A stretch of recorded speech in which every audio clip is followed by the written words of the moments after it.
শীত একটা ঋতু যা নিস্তব্ধতার মাঝেই নতুন প্রাণ এনে দেয়।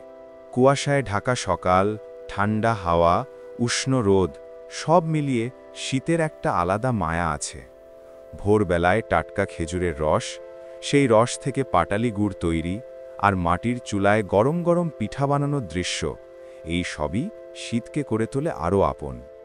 দূর দেশ থেকে আসে অতিথি পাখি, নদী হাওড় ভরে ওঠে তাদের ডাকে, আর কুয়াশার চাদরে মোড়া প্রকৃতি যেন প্রতিদিন নতুন একটা গল্প বলে। আজকের ভিডিওতে আমরা দেখব শীতের এই সৌন্দর্য, এই অনুভূতি যা আমাদের প্রত্যেকের হৃদয়ে শীতকে বিশেষ করে তোলে।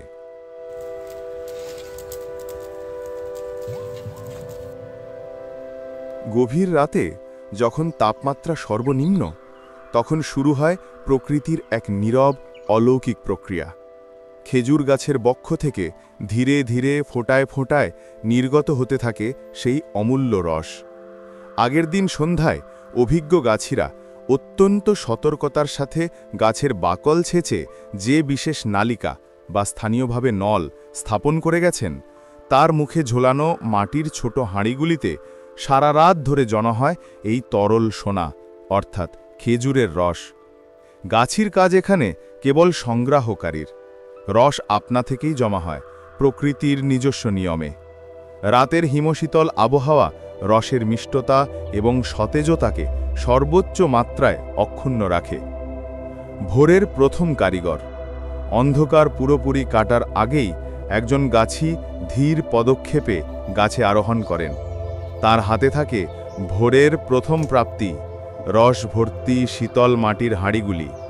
প্রতিটি হাঁড়ির তলায় জমা হওয়া ফোঁটা ফোঁটা রস। এই শীতল কাঁচা রসের স্নিগ্ধতা এবং মিষ্টি ঘ্রাণে সকালের বাতাস ভরে যায়, যা শীতের ঋতুর এক অবিচ্ছেদ্য ও রোম্যান্টিক চিত্র তুলে ধরে। গুড় তৈরি, রূপান্তর ও কারুশিল্প। সংগৃহীত কাঁচা রস এবার জমা করা হয় বিশাল আকার পাত্রে। এরপর তা ধীর ও নিয়ন্ত্রিত তাপে জ্বালানো হয়। এই জ্বালানোর প্রক্রিয়াটিই হল আসল কারুশিল্প। সঠিক তাপমাত্রায় দীর্ঘ সময় ধরে উত্তাপের ফলে রস ধীরে ধীরে ঘন হয়ে আসে এবং সৃষ্টি হয় নলেন গুড় বা নয়া গুড়। এই গুড় যখন নির্দিষ্ট ঘনত্বে পৌঁছায়, তখন তা কাঠের ছাঁচে ঢালা হয় এবং শীতল হতে দেওয়া হয়। পরিণতিতে তৈরি হয় পাটালি গুড়, যা দেখতে সোনালি বাদামি, স্বাদে গভীর, মিষ্টি ও সুগন্ধযুক্ত।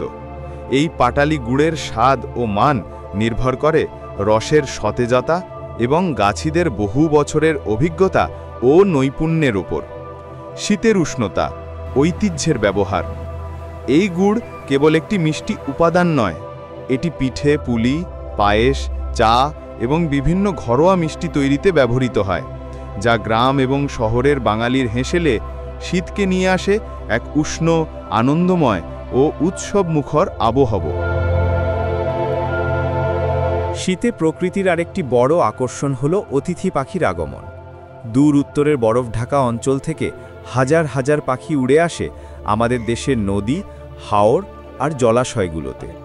তাদের মধ্যে থাকে বুনো হাঁস, গার্গানি, পাতিহাঁস, চখাচখি, লাল মাথা হাঁস, খঞ্জনা, ধলাবুক রাজহাঁস, আরও অনেক প্রজাতি।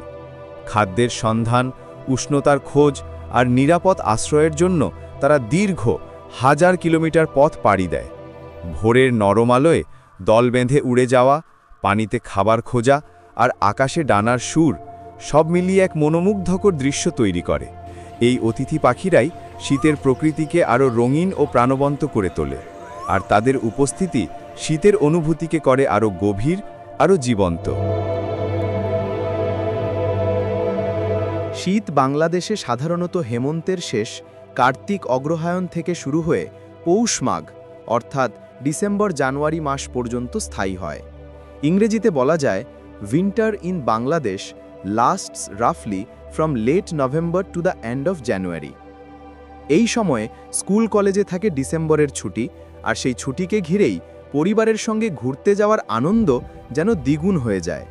বাচ্চারা শীতের সকালে পিকনিক, ভ্রমণ, চিড়িয়াখানা বা গ্রামের বাড়িতে যাওয়াকে সবচেয়ে বেশি উপভোগ করে, যা শীতের স্মৃতিকে আরও প্রাণবন্ত করে তোলে। শীত এলে মানুষের জীবনযাত্রায়ও আসে নরম এক পরিবর্তন। সকালে কম্বলের উষ্ণতা ছাড়তে মন চায় না, আর দিনের কাজও চলে একটু ধীর ছন্দে। রাস্তার পাশে চুলার আগুনে হাত সেঁকে নেওয়া, গরম চায়ে চুমুক দিয়ে গল্প করা, সব মিলিয়ে শীতের একটি আলাদা আবহ তৈরি হয়। কৃষকেরা ব্যস্ত থাকে মাঠের সবজি তোলায়, শহরের মানুষও নিজের মতো করে শীত উপভোগ করে। সন্ধ্যায় কুয়াশা নেমে এলে পরিবেশে ছড়িয়ে পড়ে নরম, শান্ত এক নিস্তব্ধতা। শীত আমাদেরকে শুধুই ঠান্ডা বাতাস এনে দেয় না, বরং পরিবার, উষ্ণতা এবং ছোট ছোট সুখের মুহূর্তগুলোকে আরও কাছাকাছি এনে দেয়। শীত তার নিজস্ব সৌন্দর্য, অতিথি পাখির আগমন, প্রকৃতির পরিবর্তন আর মানুষের জীবনযাত্রার নরম ছন্দে আমাদের সবার জীবনে যোগ করে এক বিশেষ অনুভূতি।